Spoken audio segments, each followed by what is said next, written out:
Hola, ¿cómo están?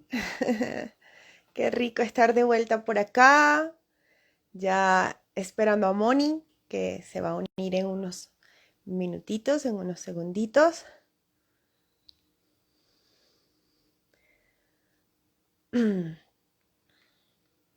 Bueno, retomando desde hace tanto tiempo que teníamos, pero aquí estamos de vuelta. Aquí estamos de vuelta.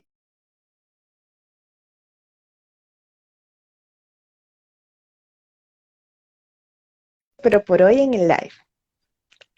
Hola, Hola, logrado, logrado, nuevamente.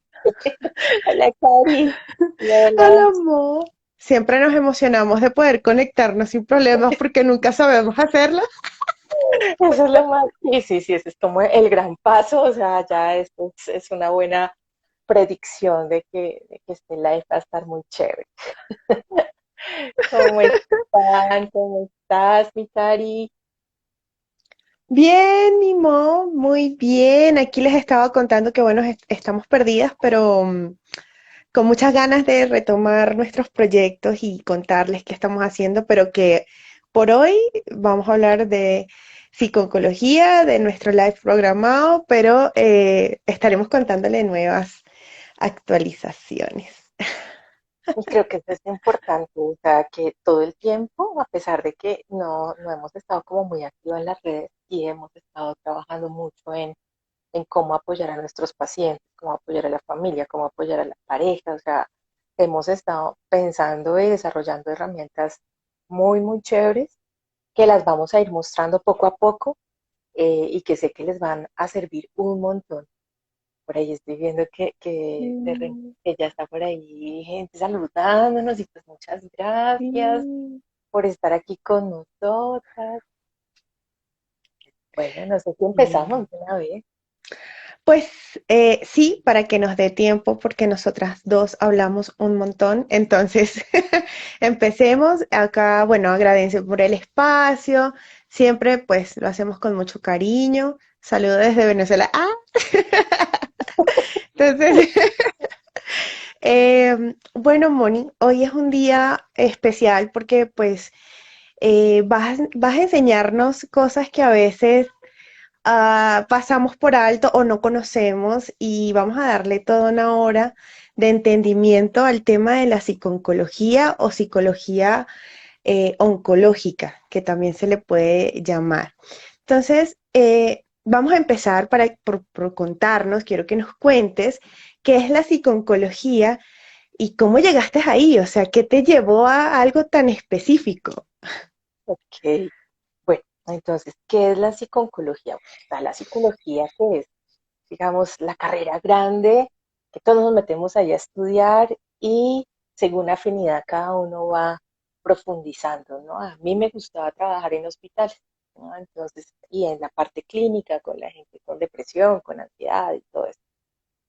Yo, digamos, bueno, está esa parte que tiene que ver con psicología de la salud, que esa es como un campo, ¿no?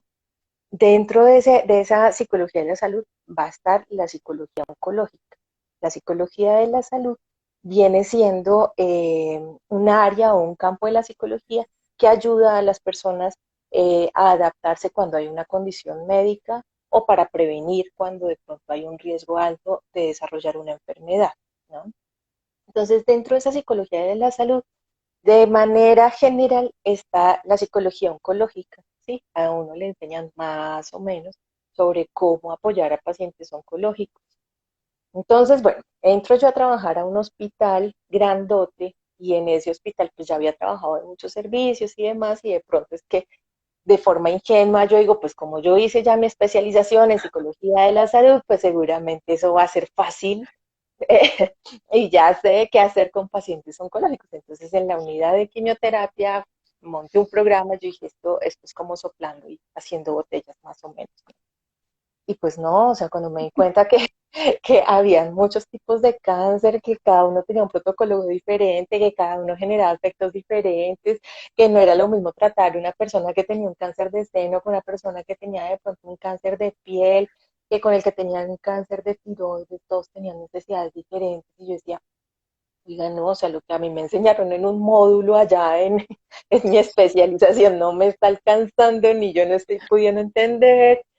Entonces, pues hubiera sido muy responsable pues que yo hubiera continuado ahí con los poquitos conocimientos, tratando de agarrar las cosas así, no. Entonces, pues me metí a hacer una maestría que me permitió entender ya, digamos, por qué pasa en cabeza y cuello, qué pasa en sistema digestivo, qué pasa en sistema reproductor, qué pasa, bueno, así ya pude entender de una manera mucho más clara que precisamente el cáncer es más o menos 120 tipos de enfermedades, todas con el mismo apellido, cáncer, ¿sí?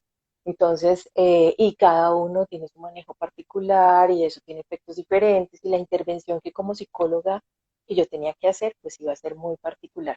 Entonces, bueno, ahí me lancé, sí, me lancé, pero también empecé a buscar las herramientas para poderlo eh, manejar de forma profunda y que les sirviera a los pacientes y todo eso. Entonces, desde el 2007, de esa manera un poco ingenua al principio, y después ya pues agarrando experiencia también, conocimiento, pues y aprendiendo y Que entendiendo eso, y cada vez más, ¿no? Y cada vez más, porque pues que eso siempre, siempre, pasa total. mucho, ¿no? Que uno sale de repente, o sea, no sé, estudias la carrera o algo y de repente ya sientes que tienes todo y cuando te enfrentas al mundo real te das cuenta que lo que sabes es esto y toca buscar conocimientos un poquito más profundos y eso es lo que te diferencia, ¿no? De otros tipos de terapeutas o de psicólogos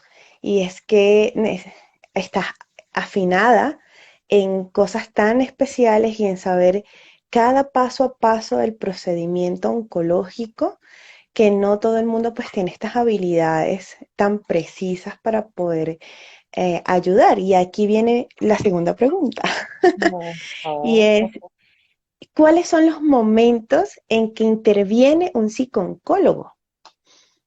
Hay diversos momentos porque el paciente vive momentos muy intensos, ¿no? Entonces, el psicooncólogo va a estar, o psicólogo oncólogo, va a estar apoyando en esos momentos de intensidad, por ejemplo, cuando hay un diagnóstico, ahorita lo voy a mirar más a profundidad, pero apenas se recibe el diagnóstico, es un momento de muy alto impacto, desafortunadamente donde mucha gente no se da la oportunidad de apoyarse por parte de un especialista, ¿no? Total. También es que los tiempos que de pronto se manejan en el diagnóstico, todo es como corriendo, ¿no? Entonces es como rápido, autorice acá, rápido, hagas estos exámenes rápido, empiece tal cosa. Entonces, pues es un momento en donde el paciente ni siquiera puede como digerir lo que le está pasando, o sea, el paciente está a las carreras, básicamente, ¿no? Entonces, bueno, Sí. está en el diagnóstico. También un psicooncólogo también puede apoyar en procedimientos. O sea, imagínate un paciente que llega a una cirugía, que le van a amputar una parte de su cuerpo, le van a cambiar la función de pronto una parte de su cuerpo, en el caso de una colostomía, en fin, una nefrostomía, una gastrectomía, o sea, que le van a cambiar una función de su cuerpo, pues eso genera una alta afectación, entonces allí está el paciente, el psicólogo oncólogo para preparar al paciente, también para preparar a la familia. También pueden haber procesos que como tal no son invasivos, pero que pueden generar mucha angustia, ¿no? Hacerte una resonancia magnética para las personas con claustrofobia puede ser una cosa loca, ¿sí? O miedo Hacerte, a las agujas. uy, la fobia a las agujas, exactamente para algunos pacientes puede ser también una cuestión Mm, bien difícil, entonces el psicooncólogo está ahí apoyando que sean mucho más fáciles esos procedimientos. ok. Eh, Está también cuando, por ejemplo, cuando se van a iniciar los tratamientos, o sea, yo creo que palabras bien difíciles son cáncer, quimioterapia, radioterapia. Todo eso son palabras que generan en la imaginación de las personas muchísima angustia. Entonces, primero como recibir el diagnóstico, después saber que tienen que ir, por ejemplo, a una quimioterapia o una cirugía, pues hay que ayudarlos también a prepararse, a saber qué síntomas podrían ocurrir, pero como que eso no te juegue aquí en la cabeza, ya como eso me va a dar, que hay quienes, hay quienes lo van a sentir así, o sea, me estás diciendo que existe el 1% de probabilidad, eso me va a dar, ¿no? Entonces hay que ayudarlos a que pueda disminuir también esa ansiedad allí, ¿no? Claro. Ellos pueden llegar a experimentar mucho, ¿no? Cuando terminan sus tratamientos, también viene un momento intenso, ¿no? O sea, viene un momento en el cual se sienten como suelticos ya de su equipo médico y Mm, entonces ya dicen como, ¿y ahora quién va a estar pendiente de mí? Como así que no me tengo que estar haciendo exámenes a cada rato y a quién le cuento que me dolió el dedo, que se me puso amarilla la uña, en fin, que son muchas cosas que ellos les viven y ven inicialmente con mucha preocupación y con muchas emociones. Cuando hay una claro. recaída, también es otro momento intenso y es otro momento donde hay que hacer un trabajo para ayudar otra vez a adaptar al paciente, a rescatar un poquito ese tema de la esperanza. ¿No? Y otro Mm, momento también que va a ser importante para el paciente y para su familia es cuando ya no se puede hacer más, o sea, cuando ya se está en una fase final, cuando ya hay que ir paliativo. parando, exactamente, pero además cuando ya están como en los últimos momentos de hacer cierres y de final de vida, ese es un momento también muy importante donde va a ser importante ese apoyo por parte del psicólogo oncólogo. ¿No? Ok, entonces ya estaba tomando nota. Voy a recapitular entonces todos los momentos en los que intervienes y le aportas un poco de tranquilidad, aunque igual ahorita me cuentas cómo es el apoyo del psicólogo, oncólogo, sobre todo durante el diagnóstico. Pero entonces voy a puntualizar para que no se nos escape. Entonces, los momentos son en el momento del diagnóstico, eh, durante procedimientos que puedan implicar mucha angustia para el paciente, al inicio del tratamiento puede ser, me imagino que quimio, radio, cirugías, terapia hormonal, todo lo que implique tratamiento oncológico. Al finalizar el tratamiento oncológico para que no queden como ¿y ahora qué? ¿Y ahora qué hago? O sea, tengan un sostén allí. Y en casos de recaídas y ya cuando hay momentos paliativos o final de vida. ¿Sí? Exactamente, exactamente. Esos Perfecto. serían los momentos.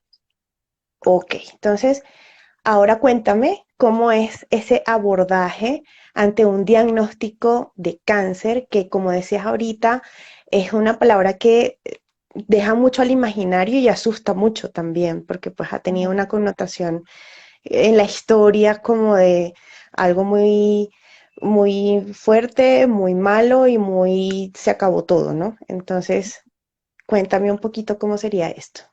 Exactamente. Ya apenas se da un diagnóstico, normalmente el paciente piensa que ya de pronto le están hablando de que ya llegaron como sus últimos días, como que tiene que prepararse.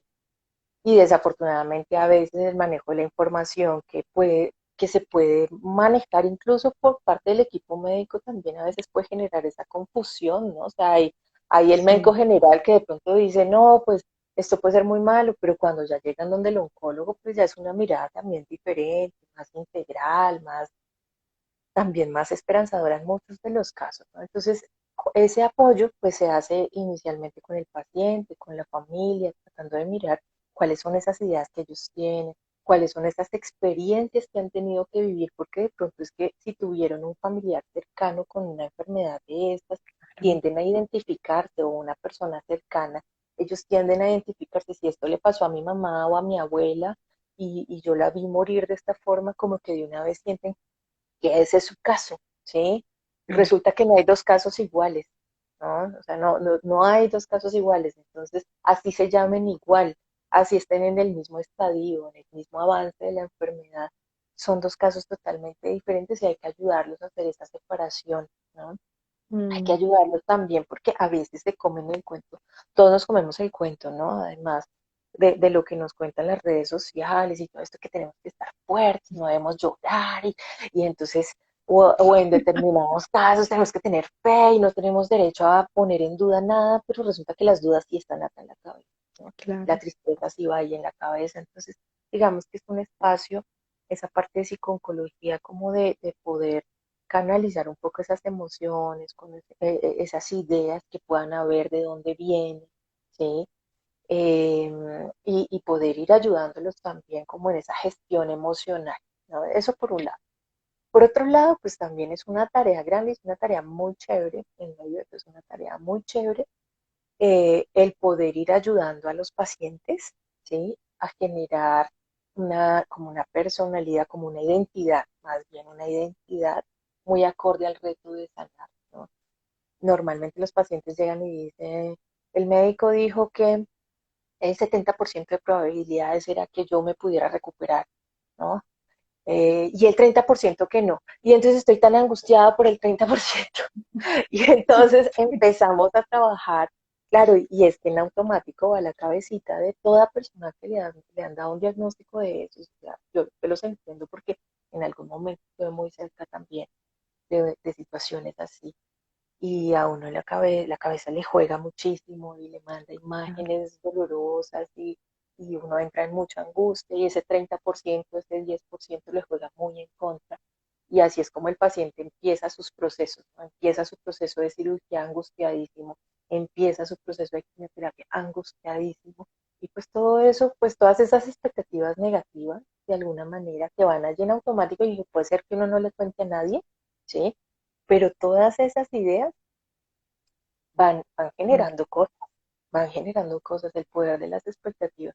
De hecho, te cuento que existe algo que se llama el efecto nocebo. Ese es el hermanito malo del Del efecto, placebo. el efecto placebo. Es el hermanito malo, es un malvado.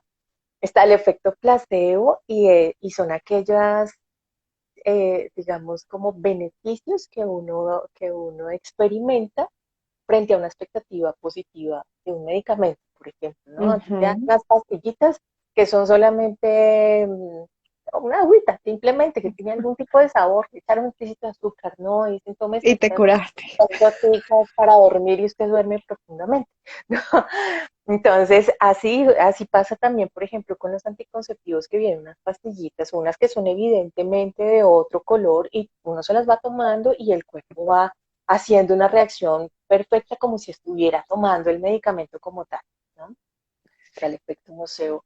El efecto nocebo es como las expectativas negativas, ¿sí? Influyen sobre unas respuestas sobre el cuerpo de manera negativa, Ujú, ¿no? Entonces, por ujú. eso que pasa a veces, pasa mucho con la quimioterapia, la rojita, ¿no? La doxorubicina, ¿sí? Por ejemplo, Sí, el hecho de que se llame feo, el hecho de que tenga que un tenga un color color, rojizo, que tenga claro. un color rojizo, ya va generando unas expectativas también a la gente y la gente le empieza a decir, uy, la dura, la fuerte, ¿sí? Y de hecho Sí. se han hecho investigaciones en, bueno, acá existe este medicamento que es para la piel. Este parece barato, ¿sí? Porque no le pusieron La mucho diseño etiqueta. gráfico, es más barato. Y otro medicamento costoso, que le pusieron más cosas de pronto, más colorcitos, más bonito de pronto en su parte externa. Y entonces, y le dicen, bueno, a usted le tocó en este grupo, a usted le tocó este medicamento, ¿no? Y le tocó supuestamente el que es el barato, el que no tiene tanta cosa. Y normalmente la gente empieza a decir, no, es que sentí más cosas, me sirvió menos, no me gustó, y resulta que se trataba del mismo Es el mismo. medicamento. Ujú. Las expectativas, cómo van condicionando la respuesta del cuerpo. Ahora imagínate que una persona diga, voy a entrar a una quimioterapia y eso es un veneno y eso me va a matar. Te va a ir re mal. Todos Te los va a ir efectos secundarios. todos los Claro, efectos secundarios, todos los claro. efectos secundarios, a Dios y por ahora los va a presentar. Ahora, yo te quiero preguntar la típica pregunta que todo, o bueno, pregunta no, o sea, lo que dicen muchas personas y, y pues a mí me preocupa un poco, ¿no? Porque casi todo el tiempo lo que escucho es, yo no voy al psicólogo porque yo estoy bien y no estoy loco. Yo estoy tranquila, ni siquiera he llorado la primera vez después del diagnóstico. Uy, Dios Ah, mío. ¿qué pasa en estos casos? Y es tan así, o sea, está bien esta conducta de no ir y guardarse y llevar todo eso solita. yo pienso que en parte es que no saben cuál es la función del psicólogo oncólogo, ¿sí? O sea, no saben que existe la persona que los va a preparar mentalmente, de alguna forma les va a dar unas herramientas para que puedan llegar tranquilos a su quimioterapia, que si tienen una fobia la puedan manejar, que si van a hacerse una cirugía puedan llegar un poco más tranquilos y que todo eso se vea reflejado en una mejoría, en unos menores efectos secundarios. De pronto es que no lo saben, o sea, simplemente también es que el equipo médico tampoco conoce muy bien la función del psicooncólogo, yo creo, ¿no? Porque el paciente Mm, puede decir, mire, a mí cada vez que me llaman a decirme mañana hay quimioterapia me empiezan náuseas, ¿sí? Exactamente, y de pronto el médico dice, eso es normal, ¿sí? mm, Puede pasar que digan eso, y no, esto se puede trabajar porque ese es un condicionamiento, es un aprendizaje, y claro. como tal hay formas de desaprender esa conducta. Entonces, Oh, también es que de pronto pienso que no ha habido como un camino, ¿sí? Y somos pocos los psicólogos, oncólogos, que podamos, pues, digamos que estamos allí para apoyar a los pacientes. Entonces, pienso que en parte no saben y todavía siguen asociando como que el psicólogo es para la persona que está triste, es para que está mal, y pues, si bien el psicólogo, oncólogo te puede ayudar por ese paso de emociones, de duelo, porque es la pérdida de la salud temporal, ¿sí? ah, Pero también te puede ayudar con muchos síntomas y a que ese sea un proceso mucho más, digamos, mucho menos difícil también de pasar y con muchos más crecimientos también en otros aspectos de la vida. claro, o sea que sería correcto decir que el acompañamiento de psiconcología es lo que le va a permitir tener muchas más herramientas para que pueda sentirse capaz de enfrentar todas las situaciones que implican los tratamientos, Ujú, estar más tranquilos, sí. Ok, exactamente. Es O sea, es poder enfocar la emoción y tu mente para que puedas hacer lo mejor que puedas en un ujú, proceso de estos, ¿no? Porque de pronto ok, tú dices, si yo me voy y llego puntual a la quimioterapia y yo me hago todo lo que me dicen y todo el cuento, pero mi cabeza es un 8, no duermo, vivo angustiada todo el tiempo por lo que me va a pasar y todo el tiempo pienso que esto va a volver o que no me va a servir, o sea, todo eso, pues tu mente no está ok, alineada con el resto de lo que estás haciendo, ¿sí? No, claro. pues estoy comiendo súper bien y ahora estoy con la dieta súper rígida y demás, ¿sí? Pero Sí, te das cuenta, Cari, y por eso es que hacemos psiconutrición oncológica, ¿sí? claro. Porque sabemos que por más de que lleves una dieta juiciosa, pero tienes una parte emocional que no está alineada con el resto, ¿sí? Pues obviamente que No. los procesos van a ser más complejos. Sí, que muchas veces a mí me llaman y me escriben como yo quiero reforzar el sistema inmune.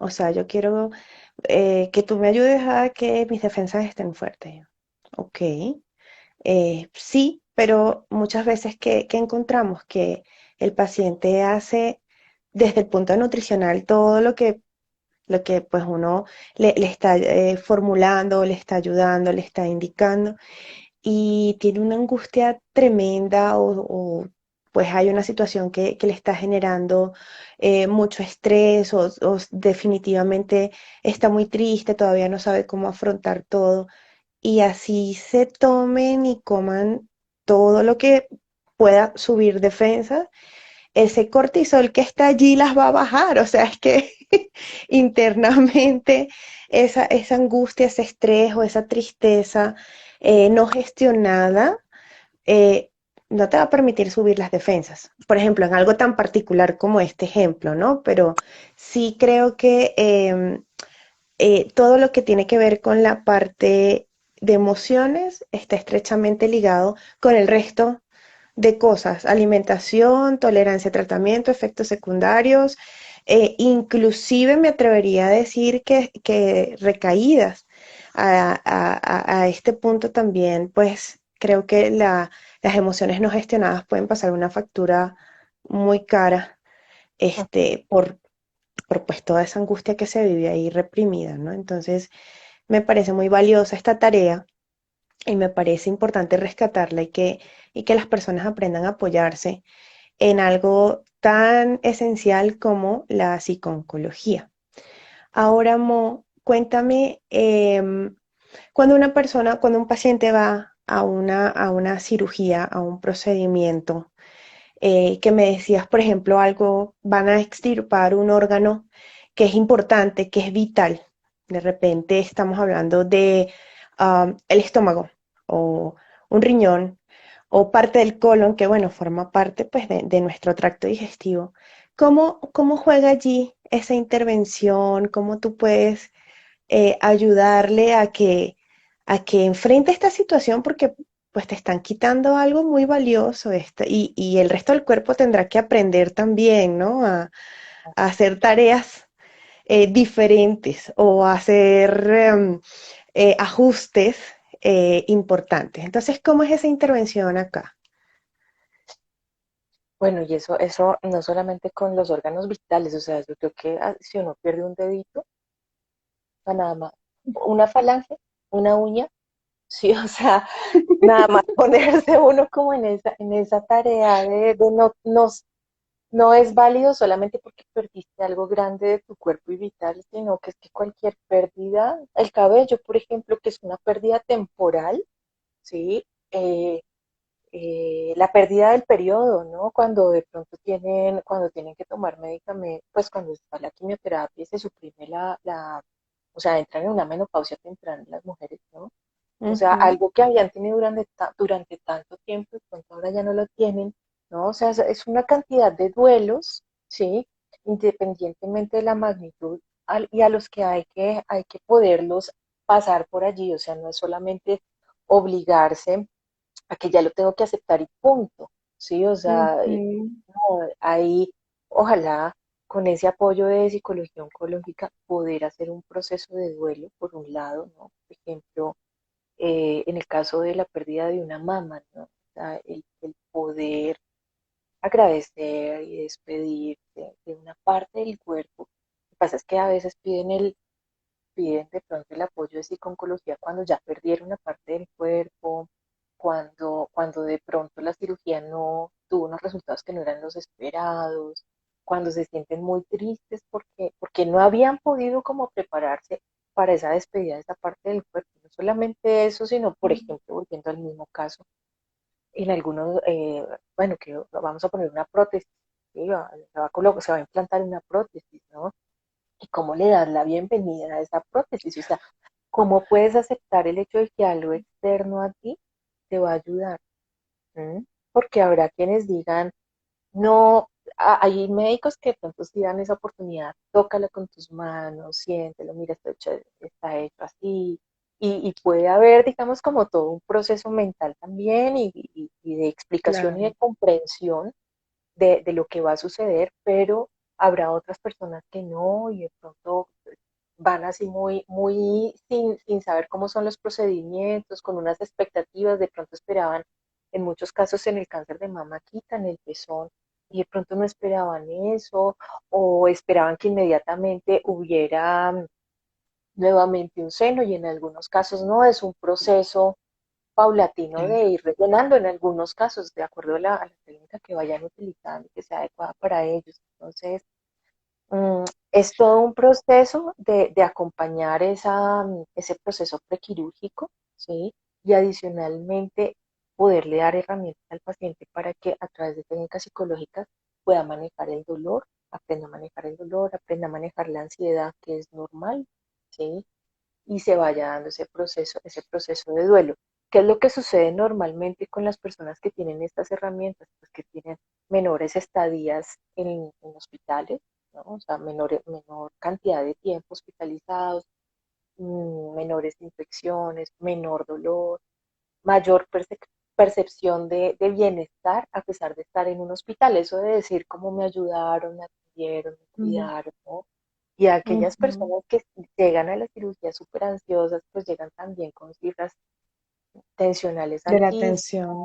exactamente, mayor riesgo de hemorragias, mayor riesgo de infecciones. poco de cosas, mayor Ujú. dolor, mayor sensación de que nadie lo entendió y nadie estuvo allí para atenderlo. No, no, sí, Hay o sea, algo, una preparación prequirúrgica es importante desde la parte psicológica. claro. No, y hay algo que me pareció, bueno, hay tres cosas que me parecieron hermosas. Ujú, Primero, cuando tú dices hacerle duelo a esa parte del cuerpo que se va y que siempre estuvo allí contigo y nació contigo y de repente ya no va a estar. O sea, es que no lo había pensado así, ¿no? Pero es importante, claro, es importante como procesarlo y ujú, quizás estar preparado para el recibimiento o de algo nuevo como una prótesis o aprender a vivir sin ese pedacito de órgano, tejido o pues lo que haya sido comprometido. Y realmente esto es como dialogar con el cuerpo de uno, ¿no? Es como mirar adentro y hablar y poder agradecer de hecho ciertas cosas y poder esperar también que con la ida de ese tejido, órgano o lo que se esté tratando, pues empezar el proceso de reconciliación a la salud, ¿no?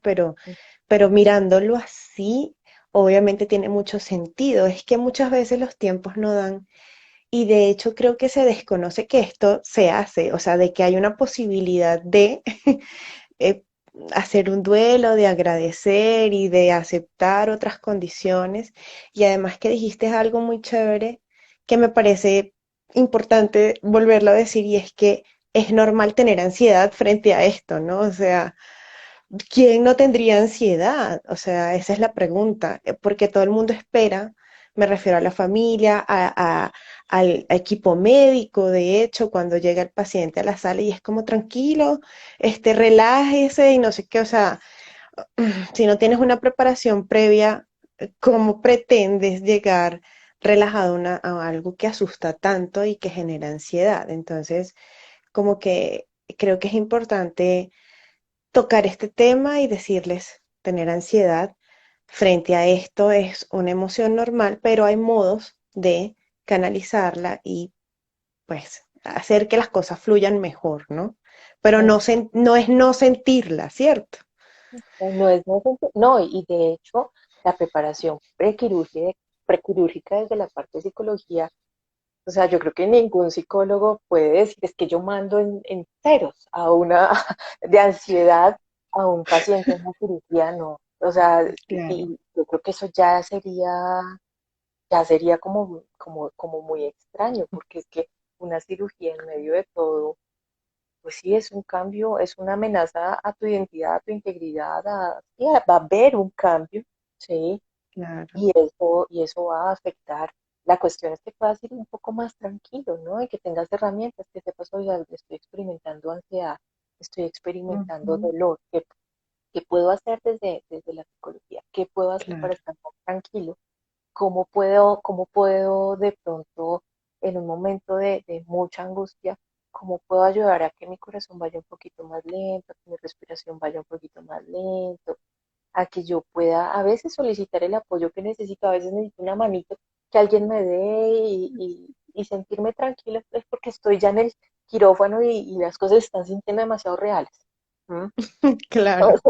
Entonces creo que eso también es importante. Y decías algo también que me llama mucho la atención y es que, digamos, como que nos enseñaron a dialogar con los demás, ¿sí? A decirle a las demás personas, a hablar con las demás personas de forma delicada, ¿sí? Atenta, pero no es lo mismo No nos la forma como enseñan. uno, como exacto, o sea, háblate así, no te hables así, háblate, eso no se lo dirías ni a tu peor enemigo muchas veces, ¿no? O sea, entonces es como, Es verdad. como uno mismo puede también empezar ese proceso, como tú dices, de aceptar también una nueva condición o que tu cuerpo y tú misma puedas ir aceptando eh, una prótesis, algo que te va a ayudar a tu supervivencia, ¿no? Y esto Entonces, sería algo así como algo de programación neurolingüística con nosotros mismos? ¿Cómo No, necesariamente. ayudarnos? No. No, Ok. sabes que es un aprendizaje de aprender a ser amable con nosotros mismos.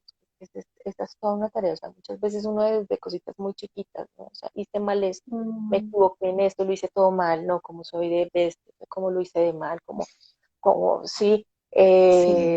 algo me quedó mal de pronto, eh, eh, en mi cuerpo, no sé, el cabello no era lo que esperaba, me salió una mancha o algo por el estilo, y cómo me veo de mal, y cómo, no, y es como aprendes a hablarte amorosa, cariñosamente, así como eres capaz de hacerlo con otras personas, que lo puedas hacer contigo mismo, a pesar de que hayan unos cambios, ¿no?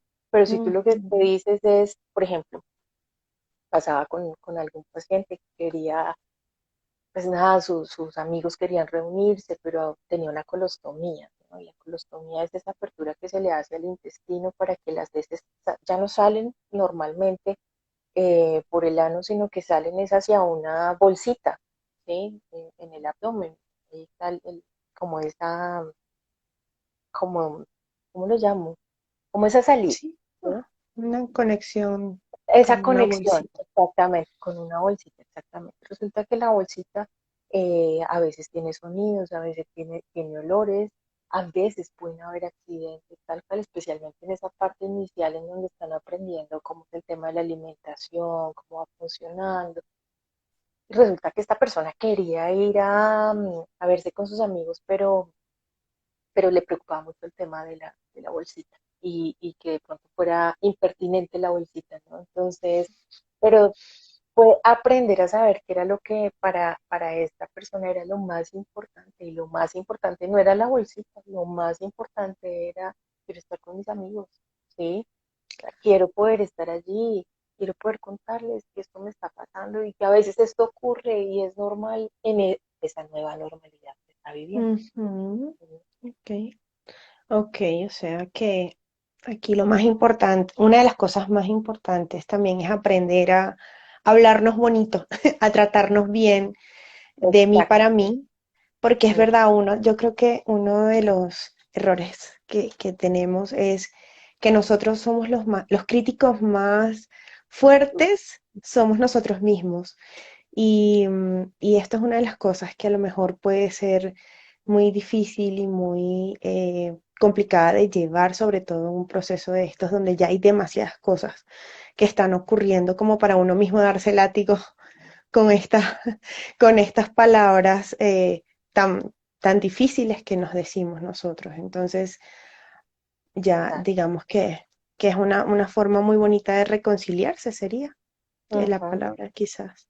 sí, Ok. aprender a aceptar. Ujú. Y cuando este paciente ya está en un proceso de readaptación, es decir, ya mm, terminó sus tratamientos y tiene que volver a no sé, a su vida laboral y a sus actividades, eso muchas veces da miedo. Yo he escuchado, no sé, pero una de las cosas que más he visto es como ahora me toca ir a trabajar y ¿cómo hago? O sea, ¿cómo hago para que sea coherente mi cuidado y ahora las rutinas de trabajo? O a veces le tienen mucho miedo a que no vayan a contratarles por tener un antecedente de estos, ¿no? Entonces, esa angustia debe ser realmente muy fuerte. ¿Cómo interviene aquí el psicooncólogo? Pues eso que tú estás diciendo totalmente es cierto. O sea, o sea, hay unas expectativas sociales de que la persona que terminó el tratamiento tiene que estar feliz porque terminó el tratamiento, ¿no? Hay unas expectativas así súper grandes frente a la persona que ya terminó el tratamiento y resulta que quien terminó el tratamiento sigue en su proceso, ¿no? De pronto ahora dice, pero ya no está mi equipo, ya no me están haciendo exámenes constantemente, ya no sé si todo esto que estoy sintiendo, porque igual hay unos efectos que continúan por todo lo que ha Ujú, vivido el paciente, por sus tratamientos y demás, que todavía continúan un poco en el cuerpo, que todavía están haciendo allí, generando efectos. ujú. Entonces, de Que alguna manera, eh, perdón, hago una pausa salud, para que salud. sepan, y es que hay efectos secundarios que pueden durar 3 meses, 6 meses, hasta un año después de la última aplicación del procedimiento. Y a veces las personas piensan que terminando el tratamiento ya a la semana o a los 15 días van a estar otra vez como con todos los palitos puestos y puede pasar meses en la recuperación. Ya, eso Eh, era lo que quería decir. Exactamente. Entonces, todavía tienen estos síntomas y todo el mundo está esperando como, pues ya tienes que estar bien, tienes que estar feliz y de pronto todavía está procesando apenas esa parte de Dios mío, esto me pasó, estoy saliendo de esto. O sea, a duras penas tenía como la energía para poder ir a todos los lugares que me tocaba ir y hacer lo que me decían que tenía que hacer, pero ahora quedo con mi emoción y resulta que estoy triste, ¿sí? Y resulta que tengo miedo. Ahí vienen dos retos bien importantes. Una que es que el paciente puede tender al aislamiento, ¿sí? A no quiero salir, no quiero, y la familia puede Mm, tender a la sobreprotección, ¿no? O sea, se unen como el hambre con las ganas de, de comer más o menos, o sea, y puede ser difícil volver nuevamente a salir y adaptarse otra vez a la parte social, a la parte afectiva, volver otra vez a darse ese chance de ¿será que quiero salir con alguien? ¿Será que es posible volver a tener un amor? ¿Será posible? También se van a enfrentar con esa parte laboral, ¿no? Voy a buscar trabajo y de pronto cuento este antecedente. Y socialmente, pues sí, desafortunadamente para muchas personas marca un antecedente oncológico a la hora de pronto de contratar o algo por el estilo. Entonces, sí es todo un proceso allí de ir ayudando al paciente en ese proceso de readaptarse, de poder manejar esa ansiedad que va a ser un poco difícil al inicio, ¿no? Pues por lo que les digo que van a haber síntomas y el paciente puede experimentar o puede pensar que cada síntoma que está teniendo es el regreso de la enfermedad. ¿M? mm, Se mm, vive con mucha angustia. mm. Todos a lo largo del día presentamos síntomas. Presentamos un algo, me dolió el estómago, la cabeza, el ojo me parpadeó, la mano se me quedó un momentico así quieta y después me andó. Todos vamos teniendo, pero todos lo interpretamos como, "Ah, ya, no, no fue nada". No le damos una trascendencia totalmente diferente a la persona que ha tenido Claro, casi una situación traumática. O sea, sí puede llamarse una situación traumática porque está enfrentado a la muerte, ¿sí? claro. Entonces, pues nuevamente se activan como todas las alarmas y poder ir bajando todas esas alarmas no es un proceso sencillo. Hacerlo solo no es un proceso sencillo. Totalmente. Uno no viene con un manual de Ujú, herramientas. O- ujú. pues ojalá uno le enseñaran. Yo pienso que una de las cosas que deberían implementar desde pequeños en nuestra educación es todo lo que tiene que ver con esto, ¿no? Con la educación emocional y también o sea, es como validar todas las emociones y darse las oportunidades de sanar y todo esto, pero como no es así y siempre hemos escuchado es vamos adelante, estamos fuertes y no nos pasa nada y hay que echarle todas las ganas y a lo mejor esto es lo que hace que pues sea muy, muy complicado llevarla solita en un momento traumático de estos. Mira que esto que estás diciendo, o sea, hay dos tipos de afrontamiento, ¿sí? Que están muy relacionadas con lo que acabaste de decir. Una que es el espíritu de lucha, y es esa persona que dice, yo soy un guerrero, yo soy luchador o luchadora, y entonces mis tratamientos son mi artillería, ¿no? Digamos Ujú, que eso en una persona que tenga un muy buen pronóstico y que, pues sí, eso le va a llevar a que sea muy juicioso y que se haga su tratamiento y como que esté allá y ponga el pecho y todo el cuento. Digamos que eso en general puede ser como un buen afrontamiento. Pero ¿qué pasa con una persona que de pronto tiene un pronóstico o durante el tratamiento le empieza a ir mal? O sea, no tiene una buena respuesta y de pronto empieza un deterioro constante, pero la persona sigue con la misma respuesta de afrontamiento, ¿sí? Imagínate lo que puede suceder porque la persona no se va a adaptar, ¿sí? No se va mm, a adaptar, te va a seguir exigiendo y exigiendo, o la familia también puede llegar a exigirle mucho y allí, de hecho, se utiliza un término muy duro que se llama encarnizamiento y es hagámosle más cirugía, hagámosle más tratamiento y la persona ya la misma persona, pues si le estoy agotadísimo, no puedo más nada, ¿sí? Pero Ujú, tengo que meterme allá porque es que yo soy luchador, yo soy guerrero, pero por dentro todo le está diciendo, y para, piénsalo diferente, haz un cambio. Hay otro tipo de respuesta también o de afrontamiento que es el de la negación. Y la negación es cuando la persona dice, yo no tengo cáncer, es como un resfrío, la quimioterapia son unas vitaminas, ¿sí? Esto es cuando la persona mentalmente lo piensa así, digamos como que, bueno, también se va a hacer sus tratamientos, pero el riesgo es que esto es más delicado, muchísimo más delicado, implica un compromiso más grande en muchas otras cosas. Cuando tú tienes una gripa, tú no dices, oiga, tengo que hacer ajustes en el trabajo, tengo que revisar cómo está mi relación de pareja, tengo que mirar qué es lo que está pasando en mi vida. Obviamente que uno no se va, si tienes una gripa, ¿para qué te preguntas todo eso? A menos de que tengas un COVID bien malo, ¿no? O sea, pero si tienes una gripita, no te haces esas preguntas, ¿no? ¿Qué pasa con estas personas que viven en negación? Pues que no hacen los ajustes necesarios para hacer cambios mm, en su vida y para prevenir realmente que una cosa de estas pueda regresar. Hay claro. otro tipo de afrontamiento que se llama fatalismo y son cualquier cosa lo viven pues, así. Cualquier noticia es Intenso. la predicción de que viene algo terrible. ¿Sí? Y el médico dice, te puede pasar esto y ya están allá en internet buscando, sí, todo esto es lo peor y puede llegar. Sí, ellos Mm, lo viven de una forma supremamente catastrófica. Y pues digamos como a lo que vamos los psicólogos, oncólogos, es a ayudarlos a que puedan ir haciendo un proceso de aceptación, ¿no? Y un proceso de aceptación tiene que ver con, no sé si están escuchando, mi perrita está con ronquidos por aquí. Ah, bueno, menos mal. Y el proceso de aceptación es entender que hay un día a día, ¿no? Y hay un día que de pronto nos dice, hoy necesito estar más tranquilo y tengo menos energía y necesito quedarme en casita y poder flexibilizar eso, ¿sí? ujú, A no estar, ujú. yo no tengo nada y yo soy fuerte y tengo que ir a hacerlo todo y ni me pregunto cómo estoy. O sea, el proceso de aceptación es ese proceso de reconocimiento de qué necesito, de cómo estoy. Y así lo haya planeado desde ayer, mil cosas para hacer el día de hoy, tener la capacidad para Ujú. flexibilizarme y priorizarme para lo que necesito.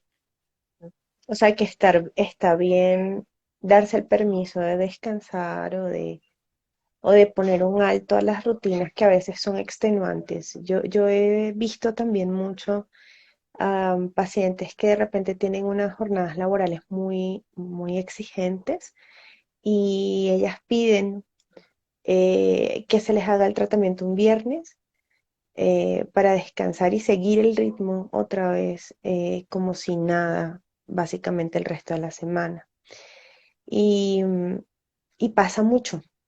Y a veces me dicen, ya no puedo más, o sea, estoy cansada, lo que quiero es dormir, me duermo en el trabajo y una de las cosas es como el cuerpo te está diciendo que necesitas descansar, ¿no?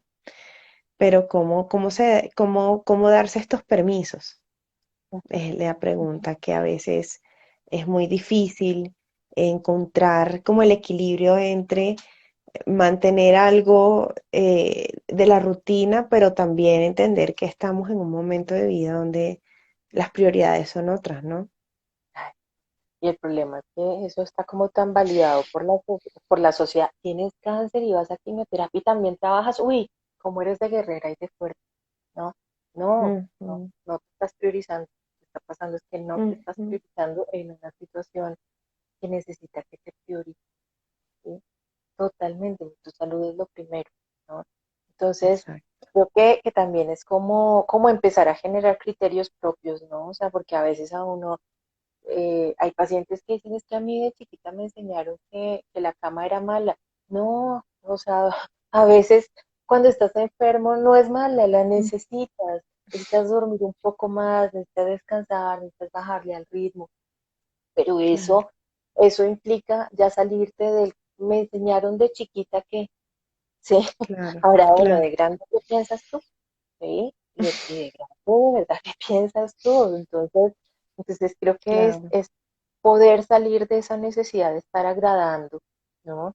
De esa necesidad de, de, de no, o sea, de la dificultad de no poder poner el límite, de decirle a todo el mundo, sí, yo te ayudo, yo lo hago, yo te doy, yo todo para los Mm, demás y poco para mí. Entonces, creo que esa es toda una tarea bien fuerte, porque cuando hay un sí, grito de estos, pues necesitas hacer una tarea fuerte. claro. Listo. Bueno, Moni, nos quedan 8 minutos. ¿Nos quedan qué? Sí, sí, como 10, 8 minuticos. 9 minuticos.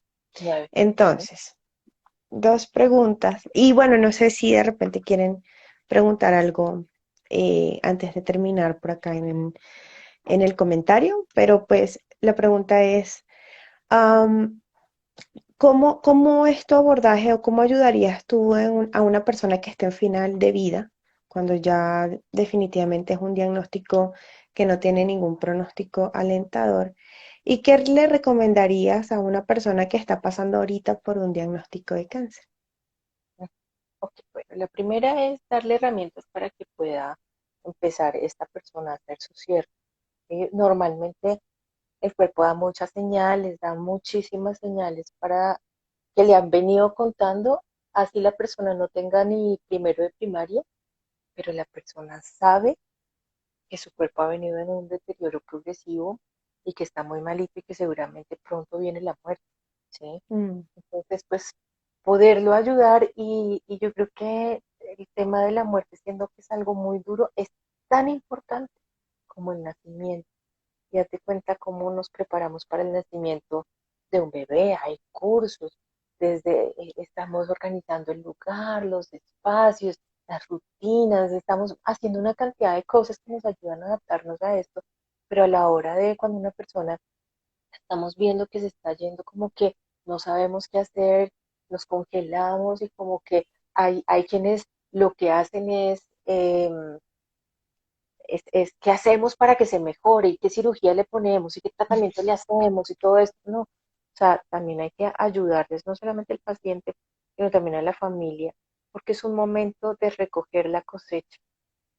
Es un momento en medio de todo muy, puede llegar a ser muy intenso, pero al mismo tiempo muy bonito, ¿sí? Porque allí es cuando le ayudamos a ver al paciente todo lo que él ha hecho y todo lo que ha ayudado a generar también en otras personas. Entonces puede ser un proceso de cierre, como les digo, no es sencillo, ni el nacimiento es mm, sencillo, está por la cabeza el nacimiento de nuestros hijos, pero el final de vida es un momento muy importante que tampoco es sencillo, pero que es vital para ayudar a pasar a esa persona y para que esa persona también pueda pasar con tranquilidad pues a ese paso de despedirse acá de sus claro, seres queridos, ¿no? Apoyar a la claro. familia, ayudarlos a lidiar también con sus propias sensaciones, porque de pronto ellos pueden, gracias Rosario, que está diciendo qué bonita es recoger la cosecha. Ay, Sí, es precioso. Yo también no. quedé conmovida con esa frase. Sí, exactamente. Y la familia también puede tener muchas contradicciones, ellos mismos, ellos no querer ver a su familiar sufrir, pero tampoco Claro, querer pero tampoco querer que se vaya. Entonces van a estar con sentimientos muy ambivalentes. Entonces, pues es acompañar a la familia, acompañar esos procesos de comunicación y acompañamiento. Eso. claro. ¿Y cuál fue la última pregunta? ¿Qué cosas o cuáles son las recomendaciones que le darías a una persona que está pasando por un diagnóstico oncológico? Que se apoye tempranamente. O sea, que se permita hacer este proceso más sencillo, ¿sí? Que se ahorre sufrir un poco, un Mm, pocotón de sufrimientos físicos y emocionales. Cuando yo he acompañado a mis pacientes, ha sido un proceso de crecimiento muy bello para ellos y para mí. Entonces, pues pienso que no es solamente hacer el checklist, ya no estoy enfermo, sino cómo es ir sanando también otros aspectos de la vida, porque hay aspectos allí que no están bien, seguramente, de dolores guardados de hace mucho tiempo, de muchos silencios y de mucha incapacidad para poder decir no, no me gusta, o no mm, quiero, o no puedo, o no debo, ¿sí? Pero que a lo largo de la vida a muchos se les enseñó que no existe el no. ¿Sí? Entonces, es toda una tarea de ponerse allá en prioridad. ¿Sí? Mm. Bueno, voy a leer aquí, dice Doc, gracias por la ternura de tus palabras. No te conozco, pero inspiras paz y eso es fundamental en este proceso. Ay, Y sí, es yo que creo las que personas que me acompañen es vital, ¿no? Que puedas sentirte con un buen clic, que exacto, te puedas sentir equipo, que te puedas sentir querido, que te puedas... sí, eso es... entendido, yo creo que muchas veces en el ámbito médico hay personal que se vuelve muy técnico, súper como centrado en otras cosas y a veces no se siente una calidez que es tan importante en un diagnóstico de estos y justamente encontrar un equipo que les acompañe de una forma amorosa y que disfrute ese acompañamiento con ustedes es hermoso, o sea, em, porque uno también tiene una gran responsabilidad como profesional con el paciente. Y sí, hay muchas cosas que son técnicas y que pues, hay que aplicar conocimientos y herramientas, pero de una forma amorosa, de una forma cálida, de una forma sencilla. Creo que eso es ganancias muy importantes y que todas las personas merecen sentirse acompañadas, amadas y de alguna forma protegidas en su proceso por el equipo médico. Entonces, me parece lindo este mensaje y poder rescatar esto también eh, y que merecen esto, ¿no? Una atención eh, amorosa es importante, porque a veces los pacientes se acostumbran también o tienen médicos que pueden ser hasta muy duros y son, como tú dices y me has enseñado, Moni, que las relaciones con los médicos y el personal son relaciones largas, son básicamente matrimonios de muchos años y es importante que esas relaciones sean siempre muy cercanas y muy cálidas, porque si no, eso va a ser muy difícil de ir a controles, a seguimientos con personas con las que no te sientes cómodo. Claro. Y eso es de los grandes aprendizajes que va a ir teniendo el paciente, o sea, precisamente de poder decir, contigo no me siento bien, ¿no? Ujú, O sea, y me voy a buscar otro oncólogo, me voy a buscar ujú, otro profesional con el que me sienta bien, ¿sí? Y ujú, eso va a ser un aprendizaje muy importante, eso es de las grandes tareas hasta que puedas encontrar un profesional con el que te sientas bien y con el que sea rico ir y salir tranquilo o salir acompañado, por lo menos salir en un proceso en donde uno diga, sé que tengo que hacer ahora estas cosas, pero me siento ujú, acompañada por mi especialista, me siento bien con mi especialista. ujú. Es decir, que aquí vale la pena puntualizar que es válido cambiar eh, de profesional y, y se puede hacer, ¿cierto? Tal cual, de todo tipo Es que profesional, eso de genera todo miedo. tipo de profesional, o sea, yo creo que a ti te ha pasado que de pronto se van allá la nutricionista de general de su servicio médico y resulta Sí. que, que no se sintió bien ni le sirvió de pronto que lo que le dijo, y lo mismo con el psicólogo, y lo mismo con el oncólogo, en fin, o sea, sí esto es algo bien delicado y es importante. Yo sé que los profesionales tenemos miedo muchas veces cuando estamos en esta área de la oncología, tenemos miedo de perder a nuestros pacientes totalmente. Pues uno necesita poder soltarse de ese miedo para poder entregarse y poder hacer un buen trabajo y poder comprometerse en ese proceso de acompañar sin tanta angustia, te pongo todo el límite y te pongo toda la prevención para que no me duela si te pasa algo que no quiero. ¿Mm? Claro. Y Bueno, como, Moni. ¡Ay, quedan 25 segundos! Bueno, nos despedimos. Esperemos que pues esto les sea de gran ayuda Y dentro de 2 semanas nos vemos nuevamente con más información. Hablaremos de nutrición oncológica y estará un espacio igualmente muy instructivo como el día de hoy. Bye, cuídense.